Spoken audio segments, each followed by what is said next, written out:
હવે સાહેબ ઉપર જે તમે એક વિડીયો જોવો છો ને એ બહુ વાયરલ થયો છે અત્યારે. ક્યાંનો છે શું છે કાંઈ ખબર નથી, પણ એક બે છોકરીઓ છે. એક છોકરી અંદર જાય છે, બીજી બહાર આવે છે, વારા ફરતી એવું ચાલે છે. 1 કલાક 1.5 કલાક સુધી આ કામ ચાલે છે એવું ન્યૂઝમાં આવે છે. બરાબર, જે હોય આપણને બહુ આઈડિયા નથી, પણ છોકરીઓને જોતા લાગે છે એવું ભાઈ 18 થી 20 વર્ષ આજુબાજુની કદાચ હોઈ શકે. 16, 17, 18, 19, 20 આટલા ગાળામાં હોઈ શકે. બરાબર છે. અને સ્કૂલમાં હોય, કોલેજમાં હોય, કોઈ પણ જગ્યાએ મતલબમાં અભ્યાસ કરતી હોય કે એવું દેખાઈ આવે છે. બરાબર, તો આ કાર્ય જોતા એવું લાગે છે કે કોઈ કામ હોઈ શકે. તો ખાસ મારે એમના પેરેન્ટ્સને, કોઈ પણ ના સ્કૂલમાં હોય, કોલેજમાં હોય, કોઈ પણ વિદ્યાર્થી હોય, કોઈ પણ વ્યક્તિ હોય, એના પેરેન્ટ્સને જોવું જોઈએ કે મારા છોકરાઓ ક્યાં છે, શું કરે છે, કેવી હાલતમાં છે, શું છે.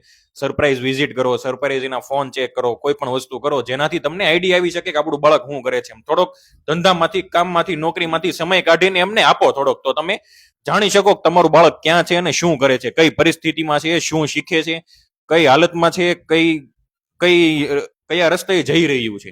બરાબર, છૂટ આપી દેવાની એકદમ એવું નથી કે કોઈને બાંધી રાખવાનું એવું પણ નથી, પણ એટલીસ્ટ તમે ધ્યાન તો રાખો એના ઉપર કે શું કરે છે. ક્યારેક ફોન ચેક કરવા દો. અત્યારના છોકરાઓ સાહેબ છે ને એના માતા પિતાનું ફોન ચેક કરવા નથી આપતા ક્યારેય. બરાબર, આપણા ટાઈમમાં આપણે જયારે નાના હતા, મારી ઉંમરના, હું 30-31 વર્ષનું છું. બરાબર, આપણા ઉંમરના જયારે આપણે નાના હતા સ્કૂલમાં, ત્યારે આમ આપણે વાતો કરતા હોય ને, બે છોકરા વાતો કરતા હોય ને સાહેબ ભાળી ગયા હોય ને, તો આપણને એમ કહેતા કે ભાઈ ચૂપ થઈ જાવ, નહીતર તમને બે છોકરીઓની વચ્ચે બેસાડી દે. બરાબર, અને આપણી ફાટતી ત્યારે સાહેબ. અને અત્યારના બાળકોને એવું કઈ છે જ નહીં છે, ગમે એમ આડે ધડ. બરાબર, તો એટલીસ્ટ તમે ધ્યાન આપો કે તમારું બાળક શું કરે છે, તમારી દીકરી શું કરે છે, દીકરો શું કરે છે. બેયની વાત છે, કોઈ એકની વાત નથી. બરાબર છે, એટલે ખાસ ધ્યાન આપવા જેવી વાત છે.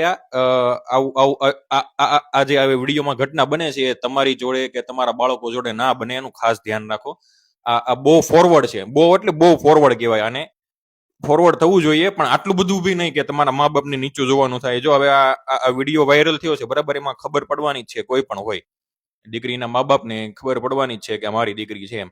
તો તમારા ઘરમાં આવું ના બને એનું ખાસ ધ્યાન રાખો. વિડીયોને બને એટલો શેર કરજો અને પેજને ફોલો કરતા જાઓ.